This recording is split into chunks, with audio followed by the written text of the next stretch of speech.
नमस्कार। आज class 12th के chapter first relation and function की एक्सरसाइज 1.1 पर बात करेंगे। पिछली वीडियो में मैंने आपको टाइप्स ऑफ रिलेशन बताए थे। टाइप्स ऑफ रिलेशंस में रिफ्लेक्सिव, सिमेट्रिक और ट्रांजिटिव रिलेशन बताए थे। ये तीनों रिलेशन जब दिख जाते हैं तो तीनों रिलेशन जिसमें होते हैं उस रिलेशन को बोलते हैं इक्विवेलेंस रिलेशन, यानी reflexive relation, transitive relation and symmetric relation.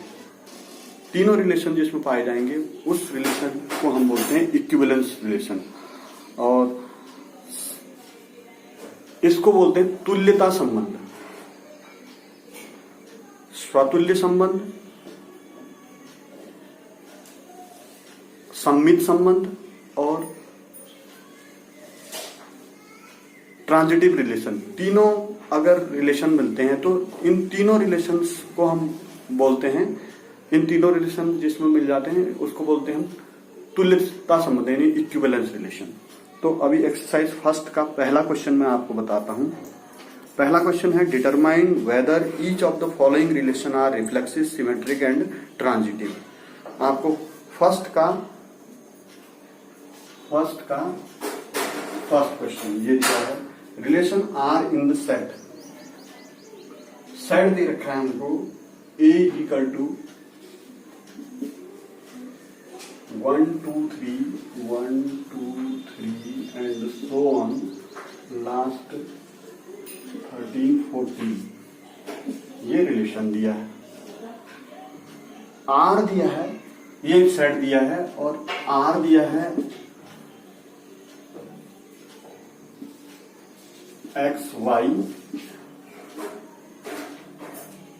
इस प्रकार से है x y, 3x minus y equal to 0।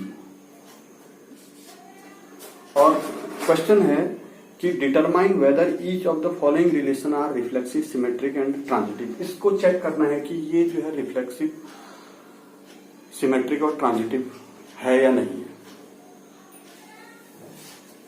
Very simple.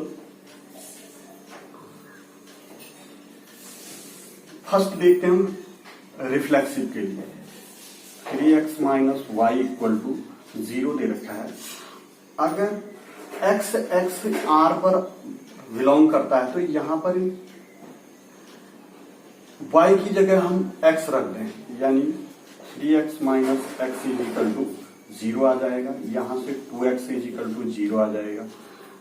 लेकिन 2x इज इक्वल टू 0 नहीं, अगर हम यहां से निकालते हैं 3x minus y is equal to 0 और यहां से y की वैल्यू निकालेंगे तो 3x आएगी, और यानी 3x equal to y, x is equal to y by 3 और x is equal to 2x अगर निकालते हैं तो 2x is equal to 2y by 3, यानी 2x की वैल्यू यहां से 0 आ रही है, 2x की वैल्यू यहां से 2y बाई 3 आ रही है। ये रिलेशन है तो 2y बाई 3 आ रही है।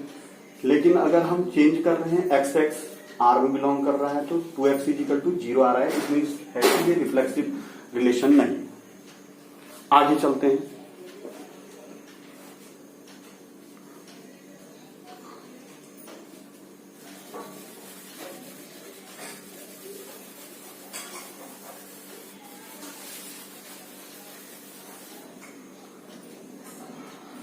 अब ये ट्रांजिटिव है या नहीं, इसको देखने के लिए हमको y की जगह x और x की जगह y करना है। सिमेट्रिक के लिए 3x minus y equal to 0, तो अगर हम 3y minus x is equal to 0, जबकि ये रिलेशन में नहीं है। 3y यहां से 3y is equal to x आ जाएगा। अगर हम यहां से 3y निकालें तो ये बनेगा 3x minus y equal to 0, यहां से y is equal to 3x और 3y निकालेंगे तो 9x आ जा रहा है, यानी 3y यहां से इस रिलेशन में 3y 9x है और यहाँ जो है 3y इक्वल टू x आ रहा है, इसलिए ये ट्रांजिटिव भी नहीं, सॉरी सिमेट्रिक नहीं है। Last transitive. ट्रांजिटिव के लिए 3x minus y equal to 0 ले लिया, 3y minus Z equal to 0 ले लिया। लेकिन 3y माइनस जेड 0 के इक्वल नहीं होगा। इन दोनों को अगर हम सॉल्व करते हैं तो 3y minus Z equal to 0 नहीं होगा, तो इसका मतलब है कि ट्रांजिटिव नहीं होगा। यहां से xy बिलोंग्स टू r, यहां से yz बिलोंग्स टू r, लेकिन अगर ये 0 नहीं है तो transitive xz does not belong to r, यहाँ पर x होना चाहिए, 3x माइनस जेड 0 के। xy belongs to r, yz belongs to r, but xz does not belongs to r. It means it is not transitive relation. Question number 1 का ही second question है, relation R in the set n of natural number defined as. r equal to हमारे पास दिया है xy such that y equal to x plus 5 and x less than 4। ये relation दिया, x 4 से छोटा है और y का मान x plus 5 है। तो यहाँ पर हमें रिलेशन देखना है, तो सबसे पहले हम रिफ्लेक्सिव रिलेशन को देखेंगे। यहां पर अगर हम y की जगह x रख देते हैं तो x is equal to x plus 5 बन जाता है, तो ये हो ही नहीं सकता है। नेचुरल नंबर में x is equal to x plus 5, यानी कोई नंबर अपने से ही 5 नंबर बड़ा हो, ऐसा नहीं हो सकता है, तो रिफ्लेक्सिव नहीं होगा। इसके बाद दूसरा नंबर देखते हैं, हम दूसरा रिलेशन देखते हैं। अगर y को हम x कर दें, y की जगह ये हमारे पास रिलेशन है, y is equal to x plus 5। अगर हम y को x कर दें और x को y कर दें तो x is equal to y plus 5, जबकि नहीं हो पाएगा क्योंकि y is equal to x plus 5 है। तो यहां से अगर हम x निकालेंगे तो x is equal to y minus 5 हो जाएगा। यहाँ क्या आ रहा है, x is equal to y plus 5। तो ये रिलेशन जो है सिमेट्रिक नहीं है। अब तीसरे में आ जाते हैं हम, जैसे हम एक नंबर ले लेते हैं 1, तो y इज इक्वल टू 1 6 हो जाएगा। x इज इक्वल टू 1 ले लिया तो y इज इक्वल टू हमारे पास 1 प्लस 5 6 हो जाएगा, यानी 1 6 बिलोंग्स टू r हो रहा है। ठीक हो गया। अगर हम अब यहां पर 6 ले लें, x की जगह 6 ले लें, x इज इक्वल टू, क्योंकि x 6 लेना पड़ेगा ना हमको, 1 6 बिलोंग्स टू r। अब 6 और कोई और नंबर लेना पड़ेगा, यहाँ पर 6 कुछ और नंबर, ये दोनों बिलोंग करेंगे r को। तब जैसे 6 7 बिलोंग्स टू r, तब 1 7 अगर बिलोंग्स टू r होता है तो इस कंडीशन पर ये रिलेशन जो है ट्रांजिटिव हो जाएगा। लेकिन 6 हमारा x की जगह आ ही नहीं पाएगा, क्यों लिखा है x लेस देन 4 लिखा है। तो 1 6 belongs to r and 6 and other numbers does not belongs to r. It means ये है कि 1 7 does not belongs to r, क्योंकि यही बिलोंग नहीं कर रहा है r पर, तो ट्रांजिट भी नहीं हो पाएगा, तो ये ट्रांजिट रिलेशन भी नहीं। क्वेश्चन नंबर 3 को देखते हैं, फर्स्ट का third part. Relation R in the set of a equal to दे रखा है, ए इक्वल टू 1 2 3 4 5 6, एक सेट दे दिया है ए इक्वल टू 1 2 3 4 5 6, और आर जो रिलेशन दिया है R equal to x y, y is divisible by x, y is divisible by x, ये दिया है। सबसे पहले सिमेट्रिक रिलेशन को देखेंगे कि रिफ्लेक्सिव, जैसे हमने ये ले लिया 1 2 1 2 देख रहे हैं हम, y की जगह में 2 है और x की जगह में 1 है, तो 2 इज डिविजिबल बाय 1, यानी 2 1 से पूर्णतया विभाजित होता है, ये मतलब है। तो ये बिलोंग्स टू R। अगर मैं 2 1 कर लूं,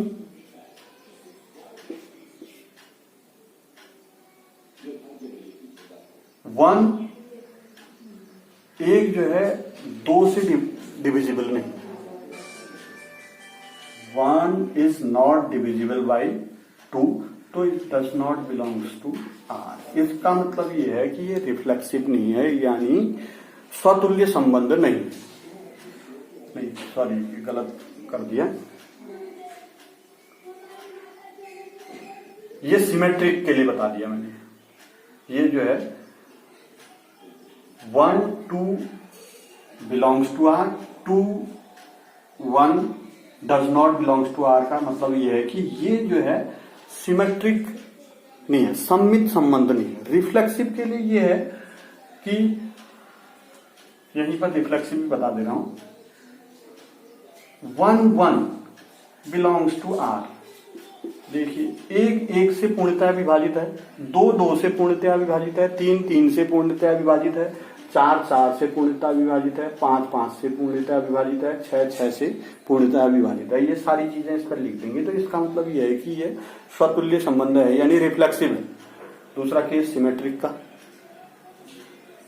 ये सिमेट्रिक नहीं है, ये सिद्ध कर दिया है। अब तीसरा केस इसमें ट्रांजिटिव का है, यानी अगर हम ये कहें 1 2 बिलोंग्स टू R, 2 1 को पूर्णतया विभाजित करता है, 1 से 2 पूर्णतया विभाजित है, 2 4 बिलोंग्स टू R, यानी 4 2 से पूर्णतया विभाजित है। ये दोनों चीजें देख रहे हैं, तो यहां से ये दिख रहा है कि 1 और 4 1 4, यानी 4 जो है 1 से पूर्णतया विभाजित है। अब अगर हम एक्स वाई जेड पे बात करें तो x y belongs to R, y z belongs to R, x z belongs to R। It means ये जो है ट्रांजिट कर रहा है रिलेशन, तो ये रिलेशन संक्रामक है, यानी ट्रांजिटिव भी है। आइए अब क्वेश्चन नंबर 1 का फोर्थ पार्ट है relation R in the set Z of all integers. Z all integers का एक सेट है, यानी Z है हमारे पास -3 -2 -1 0 1 2 3 सो ऑन, आगे तो ये Z हो गया। और रिलेशन हमको दे रखा है R equal to x y such that x minus y equal to 0। X minus y 0 नहीं है, x minus y is an integer.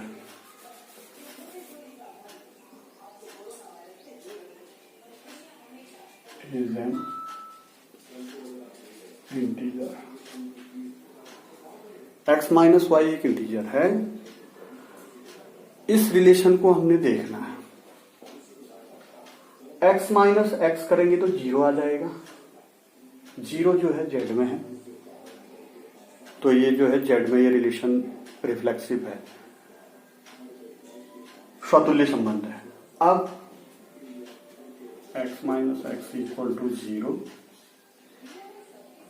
और 0 belongs to z, so it is a reflexive relation. दूसरा, अगर x minus y belongs to R, sorry x y belongs to R, तो x minus y is an integer.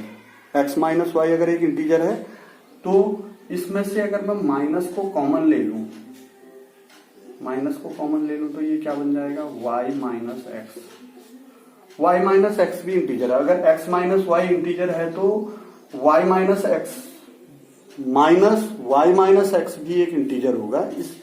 इससे ये proof हो रहा है कि, इससे तो ये प्रूफ हुआ, इससे ये प्रूफ हुआ कि y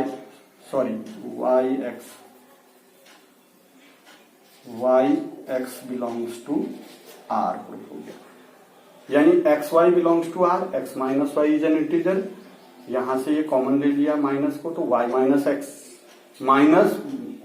x is an integer, तो यहां से y x belongs to R. X y belongs to R ये अप्लाई कर रहा है, y x belongs to R, it means ये रिलेशन जो है सममित है, यानी ये रिलेशन सिमेट्रिक है। अब तीसरी बात आ जाती है ट्रांजिटिव की। अगर x minus x y belongs to R, इसका मतलब है कि x minus y is integer, x minus y एक इंटीजर है और हमने ले लिया कि y z belongs to R, y z belongs to R, यानी y माइनस जेड भी एक इंटीजर है।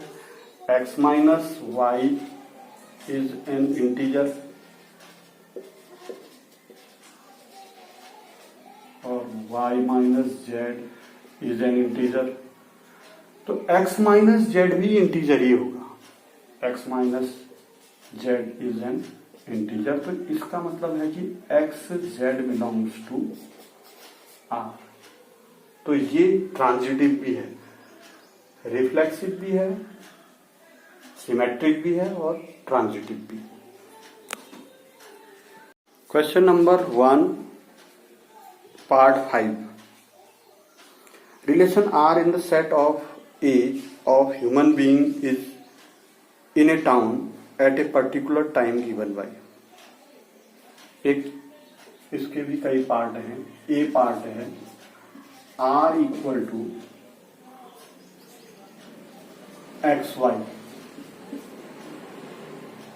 x and y work at the same place, so that x and y work at same place.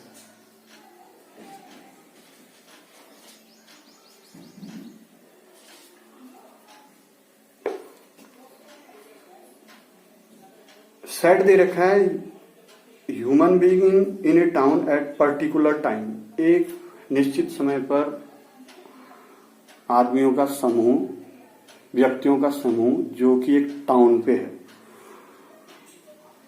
और relation दे रखा है x and y work at the same place. तो इस संबंध में देखिए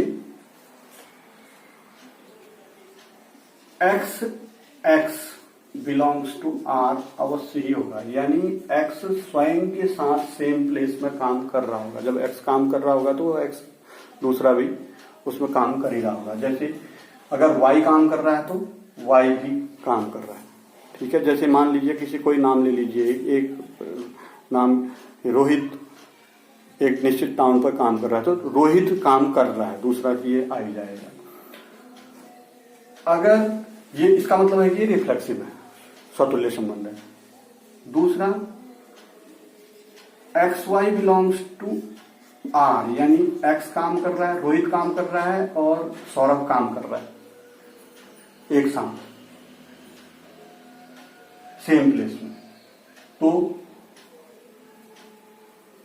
वाई एक्स, सौरभ और रोहित दोनों भी बिलोंग करेंगे आर पर, यानी रोहित और सौरभ सेम प्लेस पर काम कर रहे हैं। इसका अर्थ ये निकलता है कि सौरभ और रोहित भी सेम प्लेस पर काम कर रहे हैं। तीसरा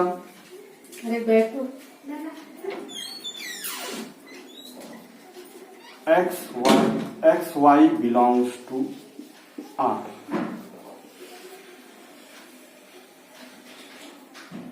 Y z belongs to R,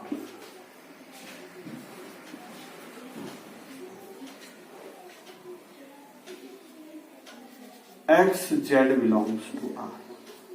इसी प्रकार से समझ लेते हैं इसको भी, जैसे इसको रोहित, इसको सौरभ और इसको मोहित मान लीजिए। एक्स को रोहित, वाई को सौरभ और जेड को मोहित मान लीजिए।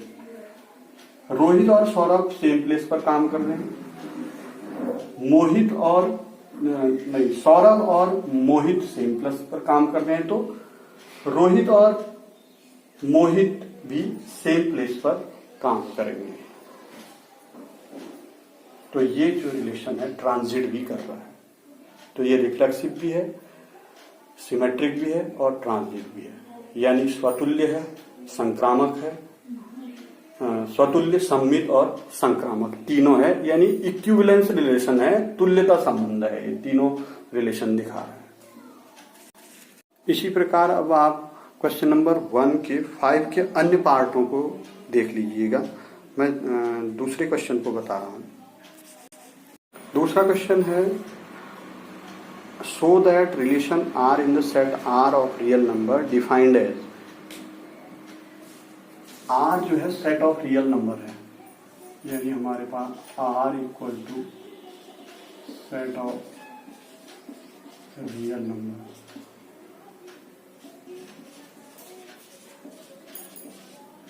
और रिलेशन को हमने टी ले लिया मान लीजिए, क्योंकि आर ही नहीं लेंगे यहाँ पर, नहीं तो ये दो आरों में कंफ्यूज हो जाता है। T is equal to A B such that ए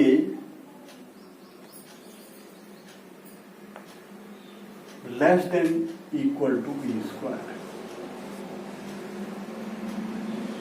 ये रिलेशन है, यानी कोई रियल नंबर में ये इस सेट पे है, रियल नंबर के सेट पे है ए कोई, और वो जो है बी स्क्वायर से छोटा या बराबर है, बी स्क्वायर के छोटा से छोटा या उसके बराबर है।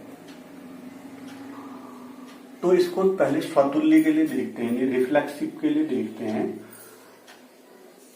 ए स्क्वायर से छोटा या बराबर नहीं हो सकता है। जैसे मान लीजिए एक नंबर ले लेता हूं मैं, 1/2। 1/2 का अगर वर्ग कर देते हैं तो 1/2 का वर्ग 1/4 आ जाता है। तो 1/2 1/4 से छोटा नहीं है, यानी 1/2 बड़ा हो जा रहा है, 1/4 छोटा हो जा रहा है। तो इसका मतलब है कि ये स्वतुल्य रिलेशन को नहीं दिखा रहा है। A does not belongs to T, स्वतुल्य रिलेशन नहीं। ठीक है। दूसरा, अगर A B belongs to R है, यानी कहने का मतलब ये है कि a is less than equal to B square, तो ए की जगह बदल करके हम बी कर देते हैं और बी की जगह बदल करके b square less than equal to a. ये नहीं हो पाएगा। अगर a square a less than equal to B square हो गया, तो बी स्क्वायर जो है less than equal to a के नहीं होगा, इसलिए b a does not belongs to T लिख देंगे यहां पर। A B belongs to T और b a does not belongs to T. इसका मतलब ये है कि ये संबंध जो है संक्रामक कह रहा हूं, ये होगा सिमेट्रिक, सममित संबंध नहीं है।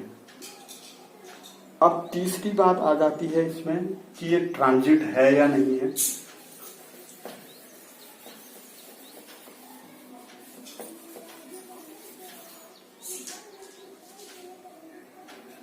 ए कोई नंबर ले लेते हैं 2, बी ले लेते हैं -2 और सी ले लेते हैं -1। अगर A B belongs to R, A B belongs to T, देखिए हो रहा है A B belongs to T,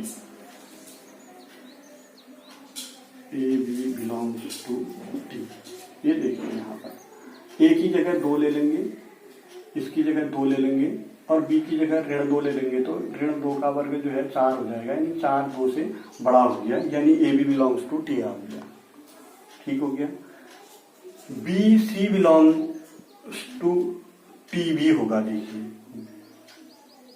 B C अगर बिलोंग कर रहा है तो B C belongs to T हो रहा है। देखिए यहां पर इसका मतलब है कि B less than equal to C square होगा। बी हो गया ऋण 2 का वर्ग और सी हो गया ऋण 1 का वर्ग। ऋण 2 का वर्ग करेंगे तो 4 आ जाएगा और ऋण 1 का वर्ग करेंगे तो ऋण 1 का वर्ग करेंगे तो 1 आ जाएगा।